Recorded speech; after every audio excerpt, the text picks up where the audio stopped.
તો hello friends, આજે હું તમારી સાથે મોંમાં મૂકતા જ ઓગળી જાય તેવી એક વાડકી ચણાની દાળથી સોફ્ટ સેવ ખમણીની રેસીપી શેર કરીશ. તો તેની માટે મેં અહીંયા 1 કપ ચણાની દાળને 6 કલાક માટે પલાળીને રાખી દીધી હતી અને 6 કલાક પછી આપણે દાણો ચેક કરીએ તો આ રીતે સરસ તે તૂટી જાય છે. મતલબ આપણી દાળ સરસ રીતે પલળીને તૈયાર થઈ ગઈ છે. તો હવે તેને આપણે મિક્સર જારમાં લઈ લેવાની છે અને તેને થોડું દરદરું હોય ને તે રીતની પેસ્ટ બનાવવાની છે. અને અહીંયા મેં 2 લીલા મરચાના ટુકડા લીધા છે, અડધો ઇંચ આદુનો ટુકડો લીધો છે. આદુ 1 ઇંચ સુધી નખાશે, પણ જો તમને ફ્લેવર વધારે ભાવતો હોય તો એડ કરી શકાય.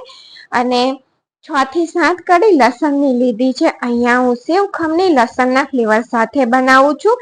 સાથે મીઠું ઉમેર્યું છે. જો તમે લસણ ના ખાતા હોવ તો તમે તેને સ્કીપ કરી શકો છો. 1/4 ટીસ્પૂન જેટલી હળદર ઉમેરવાની છે. ધ્યાન રાખવાનું કે હળદર આપણે અહીંયા વધારે નથી ઉમેરવાની.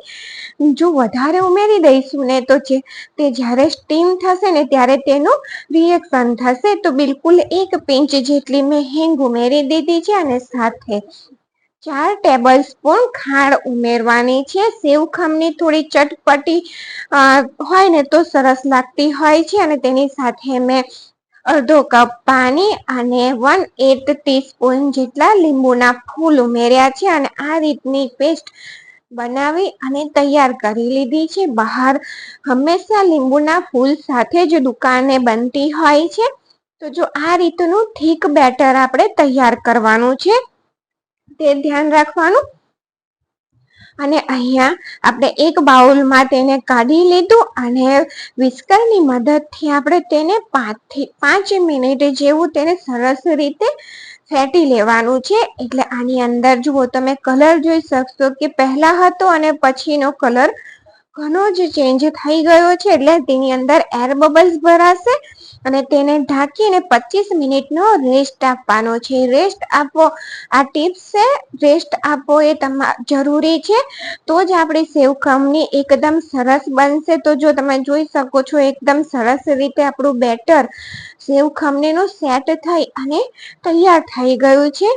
તો જો 1 ટીસ્પૂન મેં ઈનો લીધો છે. અહીંયા તમારે બીજી ટિપ્સ કે ઈનાનો જ ઉપયોગ કરવાનો, તેનાથી રિઝલ્ટ સારું મળે છે.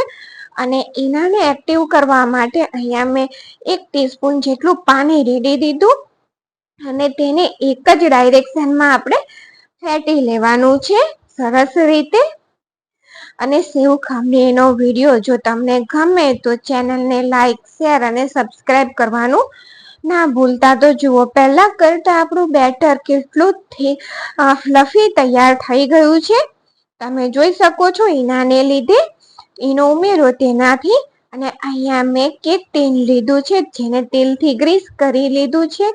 જો તમારે કેક ટીનનો યુઝ ના કરવો હોય, ના હોય તમારી પાસે, તો તમે ઘરમાં રહેલી કોઈ પણ પ્લેટનો ઉપયોગ કરી શકો છો. અને બેટરને ટેપ નથી કરવાનું, આપણે હલકા હાથથી આ રીતે ચમચીથી સરખું કરી લેવાનું છે ઉપરથી.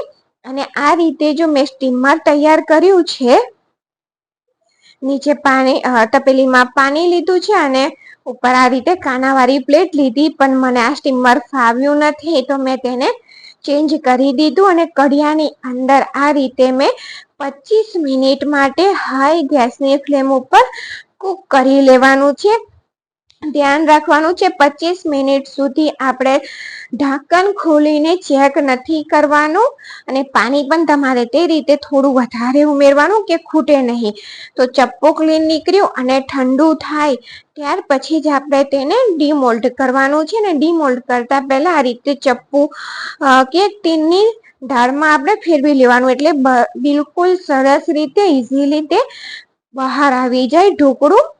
તો જો ઢોકળું બિલકુલ આપણે ટેપ નથી થપથપાવ્યું નથી અને બહાર આવી ગયું છે ઇઝીલી. અને તમે જો જારી પણ જોઈ શકો છો કે કેટલી સરસ જારી પડી છે આપણા ઢોકળામાં. સેવ ખમણીનું ઢોકળું બની અને તૈયાર છે. જુઓ તમને જારી દેખાય છે. થોડું ના દેખાતું હોય તો તમે ટ્રાય કરી જોજો, કારણ કે ફોનથી શૂટ કરું છું વિડીયો એટલે એટલું બધું કેમેરા જેટલી ક્લિયરિટી નહીં દેખાય. અને ઠંડુ થાય ને ત્યાર પછી જ આપણે હાથેથી આ રીતે તોડી લેવાનો છે, તેનો ચૂરો કરી લેવાનો.